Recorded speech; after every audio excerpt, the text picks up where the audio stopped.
Hello everyone. Today we're going to discuss how to find the value or values of x for which the function is discontinuous or sometimes called undefined. Okay, so when we deal with this kind of problem, ang kailangan lang natin ay yung denominator. Okay, so sa example natin sa number 1, 3x all over x minus 5. So, mag-focus lang po tayo sa denominator. Kasi, pag pinag-uusapan natin ay discontinuous or undefined, of course, yung nasa baba. Okay. Nagkakaroon lang tayo ng discontinuous or undefined kung ang denominator natin ay 0. So, yun ang hinahanap natin. Okay. So, para mas maintindihan natin ay i-solve natin ang number 1. So, dito, kapihan lang natin ang denominator which is x minus 5. Tapos, equate natin siya sa 0. Okay. Pagkatapos nyan, ay itatranspose natin si negative 5 sa kabila. Bakit? Kasi kailangan nating i-isolate si x. Pag sinabing isolate, dapat mag-isa lang ni x. Kasi nga hinahanap natin ang value ng x. So, x is equal to, pag transpose natin ang negative 5 over equal sign, yung negative sign magiging positive na siya, and then copy the number. Okay. No need to write positive sign. Pag walang nakasulat, ibig sabihin, positive na siya. Okay? And then plus 0. So, 5 plus 0 is equal to 5. So, no need to write. So, ang ating x ay 5. Okay. Ibig sabihin po na sa example number 1, kung x ay equal to 5, magiging discontinuous po siya o kaya ay undefined. Bakit? Kasi, isa-substitute natin.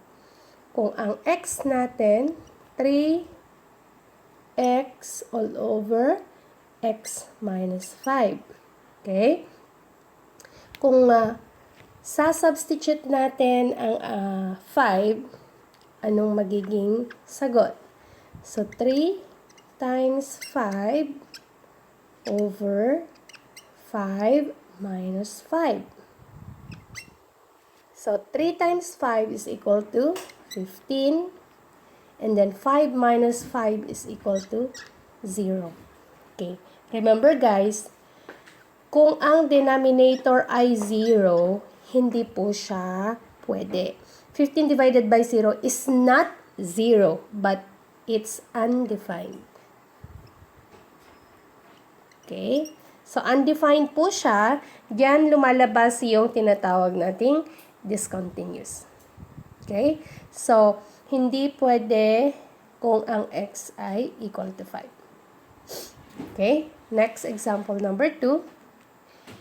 So, focus lang sa denominator. Kung ganito siya, of course, kailangan natin i-factor ang denominator and then equate to 0. Okay? So, ang factor ng x. So, x squared siya, kaya meron tayong x at saka x. Ngayon, mag-focus tayo sa dulo. Ano ang factor ng 15? Okay, alalahanin nyo, ang gitna ay negative. Ang dulo ay positive. So, kung ang dulo ay positive at negative ang gitna, possibly, ang sign natin ay negative and negative. Bakit? Kasi negative times negative ay magiging positive. Okay? Next, 15 ang dulo. So, ano yung mga possible factor ng 15? Na ang sum ay 8. Okay? Meron tayong 3 at saka 5. Kasi, 5 times 3 is equal to 15. Negative times negative is equal to positive. Ngayon, ang gitna. So, ang gitna, para ma-check ang gitna, ganito lang. Ito, negative 5 times x, negative 5x. 5x. 5 times negative is equal to positive. Ngayon, ang gitna. So, ang gitna, para ma-check ang gitna, ganito lang. Ito, negative 5 times x, negative 5x. 5 times negative is equal to positive. Ngayon, ang gitna. So, ang gitna, para ma-check ang gitna, ganito lang. Ito, negative 5 times x, x times negative 3. So, this is negative 5x. And then, x times negative 3, negative 3x. So, negative plus negative is equal to negative. Ibig sabihin, kopyahin lang. And then, add ang number. 5 plus 3 is equal to 8 and then copy x. So, ibig sabihin, ang ating factor ay tama. Okay? So, erase na natin siya since tama na ang factor natin. Ayan. So, anong susunod? Pag ganito na siya, pag hiwalayin yung dalawa, equate natin siya separately with 0. So, x minus 5 is equal to 0 and x minus 3 is equal to 0. Gawin natin pareho lang sa example number 1 kanina. So, alalahanin ninyo, copy si x kasi ihihiwalay si x. Ibig sabihin, mag-isa lang dapat siya. So, ang gagawin, ito ay itatranspose sa kabila ng equal sign, papalitan natin ang sign. So, x is equal to, yung negative magiging positive and copy 5. And, yung isa, kokopyahin si x, dapat mag-isa lang siya, and then equal sign, ililipat si negative 3 over equal sign. So, si negative magiging positive and then copy 3. Ibig sabihin na ang ating x or the value of x or values of x in the equation x squared minus 8x plus 15, okay, for which function is discontinuous is undefined, we have x is equal to 5 and 3. Discontinuous siya pag ganyan, yan yung values ng x, okay? Okay, so I'm going to give you more examples. For example number 3, okay, so 5x plus 1 all over x squared plus 2. Again, of course, kailangan lang natin mag-focus sa denominator. So, kung nakikita nyo, x squared plus 2, hindi siya ma-factor. So, ano kaya ang gagawin natin? Okay, so equate lang natin siya. Okay, sandali lamang. So, this must be 4, sorry. X plus 4. Okay, so hindi siya ma-factor. So, ano kaya ang possible na gagawin? So, x squared plus 4 is equal to 0. So, of course, itatranspose natin. X squared is equal to, yung negative 4, pag nilipat natin, over equal sign ay magiging negative 4. Next, para matanggal ang square nito, kailangan nating maglagay ng radical sign both sides. Okay? So, square root of x squared, magiging x na lang siya. Bakit? Lalahanin natin, ang purpose ng paglagay ng radicals ay para matanggal ang square nito. Kasi ang radicals, ang exponent nito ay fraction which is 1/2. Okay? So, 1/2 times 2 is equal to 2 over 2 which is 1 na siya. So, ang exponent na natin dito ay 1. Okay. So, i-discuss natin yan sa mga susunod na mga videos. Next, so square root of negative 4. So, hindi siya pwede. Pwede tayong mag-factor. Negative 1 times 4. Okay. Lowest term natin. So, x is equal to square root of, square root of 4 is 2. So, ilabas na lang natin. And then, square root of negative 1. Or, pwede natin siyang isulat as x is equal to plus minus 2i. Okay? So, pwede siyang isulat na ganito or pwede rin ganito na lang siya. Okay? Bakit may negative pa? Kasi hindi naman siya pwedeng 2. Kasi may negative inside. Okay? So, hindi siya pwede. So, ang sagot dito ay ito at saka ito. Okay, it's either of the two. So, ganyan lang po siya. Now, let's move to example number 4. The same steps. 6x all over x squared minus 9. Copy the denominator. So, x squared minus 9, and then equate it to 0. And then, isolate x. So, x squared is equal to transpose negative 9 over equal sign, magiging positive 9.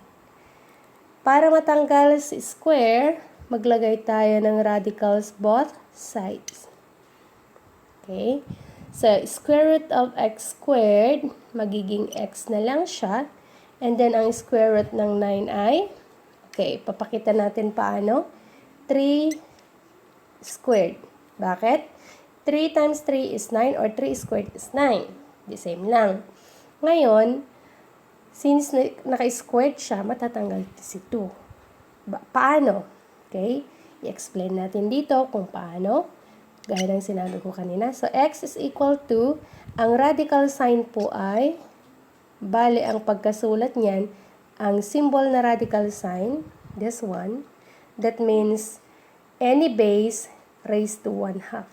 That is 1/2. This is exponent, ha? Exponent po yan na 1/2. Okay? Yung 2, andito. Yung 1, nasa any base dito, 1 yung nasa taas. So, kung walang nakasulat na 2 dito, ibig sabihin is square root. Pero kung may nakasulat na 3, 4, 5, that is third or fourth na siya, o cube. Okay?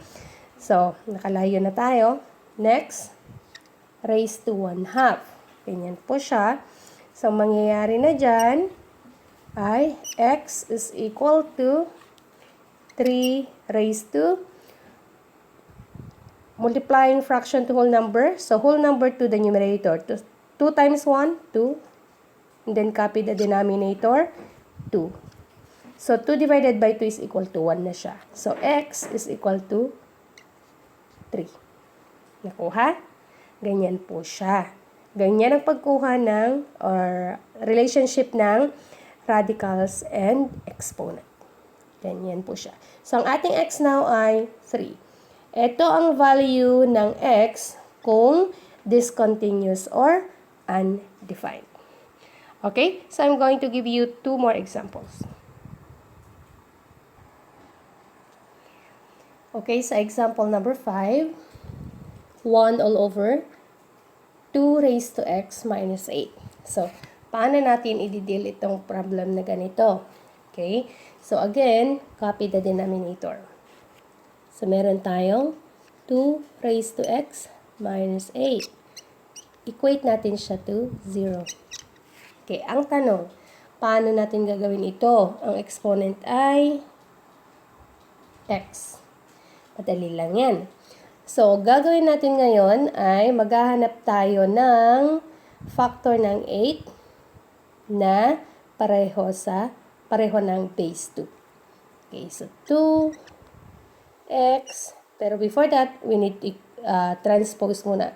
So, si negative 8, ito-transpose all over equal sign, magiging positive 8. Ngayon, maghahanap na tayo ng factor niya. So, 2 raised to x. 2. If we have a base 2, how many, or what is the exponent? So, let's count. 2 times 2, 4. 4 times 2, 8. So, ibig sabihin, 2 cubed is equal to 8. Okay. Since pareho na ang ating base, then, mai-equate na natin ang exponent. So, ang ating sagot na ay x is equal to 3. So, eto na yung sagot natin. Kung ang x ay 3, then it is discontinuous or undefined. Bakit? Okay. I-check natin kung tama ang sagot natin. Ulitin ko, x is equal to 3. So, follow natin dito or kopyahin natin. 1 all over. That must be 2x. 2 raised to x minus 8. So, ang x natin ay 3.